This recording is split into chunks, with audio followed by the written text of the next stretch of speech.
Hoje é sexta-feira, dia 13 de abril. Você sabe que às sextas-feiras fazemos uma recapitulação geral do que estudamos durante a semana. É exatamente isso que vamos fazer daqui a pouco. Mas antes, me deixe ler pela última vez essa semana o texto que serve como base para a nossa discussão. Daniel capítulo 2, 47.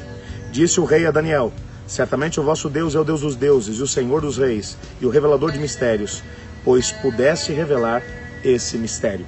A lição dessa semana vai trabalhar a ideia de que Deus havia escolhido Israel entre todas as nações para dar conhecimento de si mesmo para as nações que estavam à sua volta.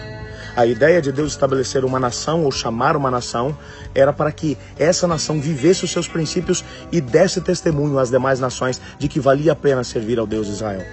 Entretanto, o povo de Israel, ao invés de servir a Deus e ser fiel a Ele, acabou se afastando do caminho do Senhor. Não aceitaram a proposta de Deus.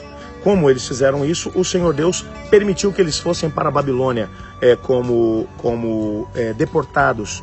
Entre eles, um grupo de 4 jovens, 4 adolescentes, na verdade: Daniel, Ananias, Misael e Azarias. Eles são levados para a corte da Babilônia e quando eles percebem que há um complô querendo fazer com que, de alguma maneira, eles se esqueçam do Deus de Israel, eles tomam um posicionamento. E o texto que fala sobre a decisão de Daniel, que reflete também a dos seus amigos, e Daniel decidiu firmemente no seu coração não se contaminar. Ele foi tomando decisões desde o princípio da sua história de permanecer ao lado de Deus. E o desdobramento dessa história de Daniel mostra que vale a pena ser fiel a Deus. A lição dessa semana mostrou alguns episódios na experiência de Daniel e dos seus 3 amigos. O primeiro episódio, capítulo 2, o rei Nabucodonosor tem um sonho. Ele não consegue nem se lembrar do sonho nem da interpretação. E ele pede que os sábios contem qual foi o sonho e qual a interpretação. Ninguém pode. Deus revela o sonho a Daniel. Deus, a partir daí, começa a tocar no coração de Nabucodonosor, que já reconhece que o Deus de Daniel é o Deus verdadeiro. No capítulo 3, os 3 amigos de Daniel, eles são colocados numa situação de xeque. O rei, ele faz uma grande imagem de ouro e manda que todos a adorem. Os 3 se posicionam, são lançados na fornalha de fogo por causa disso. O próprio Deus, o Filho, vem estar com eles dentro daquela fornalha. E o rei, ele acaba percebendo pela fidelidade deles que aqueles homens eram diferentes. Ele faz um decreto dizendo que o Deus de Sadraque, Mesaque e Abednego, ou Ananias, Misael e Azarias, que deveria ser adorado por todo o império.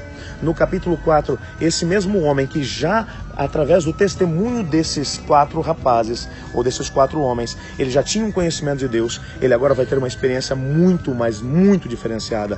A mão de Deus pesa sobre ele, porque ele tinha o conhecimento, mas não tomava um posicionamento em cima dele. Ele agora sofre de uma doença que alguns teólogos mencionam que pode ter sido licantropia, quando uma pessoa acredita piamente que é outra pessoa ou outra coisa. No caso dele, ele achava, pela sua doença, ele achava que era um animal que pastava. Ele passou a comer pasto como os bois, até que ele ergue o seu olhar para o céu e reconhece a Deus como Deus verdadeiro. Nabucodonosor é transformado e é alcançado pelo Evangelho de Cristo pelo testemunho desses 4 homens. Entretanto, o reino da Babilônia passa, surge o reino da Medopérsia. O rei Dario, ele senta sobre o trono. O que seria natural é que os outros sábios fossem mandados todos embora, inclusive Daniel. Mas Daniel é alguém tão diferenciado. E, obviamente, você só pode entender essa história tendo como base a mão de Deus guiando Daniel pela sua fidelidade. Daniel continua servindo o rei. E em pouco tempo, o rei, percebendo que ele é um homem diferenciado, ele ganha destaque. Ele começa a ter um prestígio junto do novo reino. E ele começa a fazer a diferença naquele novo reino.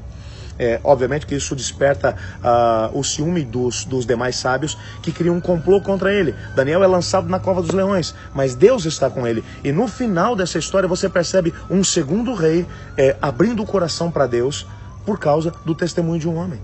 Quando você olha para a história de Daniel, Ananias, Misael e Azarias, você percebe que esses homens tinham um conhecimento do grande conflito entre as forças do bem e do mal. Eles se posicionaram e através do seu posicionamento o Senhor pôde alcançar mais pessoas para o seu reino. Pessoas que foram compreendendo que eles não eram obrigados a viver a realidade da rebelião oferecida pelo inimigo, mas que eles podiam pertencer ao reino de Deus. Mesmo entre os babilônios e os medo-persas, eles conseguiram fazer a diferença e alcançar pessoas para o reino de Deus. Deus. E se você gostou do nosso vídeo de hoje, não se esqueça de dar uma chegadinha no nosso canal, se inscreve se ainda não se inscreveu, dá um like no vídeo de hoje e não se esqueça de compartilhar com todos os seus amigos. Vamos aumentar ainda mais essa rede de pessoas que todos os dias separa de 3 a 4 minutos para poder passar na presença de Deus através da sua palavra junto com a gente aqui. Amanhã será sábado, dia 14 de abril. E o tema que estaremos abrindo, o tema que será desdobrado durante a próxima semana, será Jesus e o livro do Apocalipse. Eu estudo a lição. E você?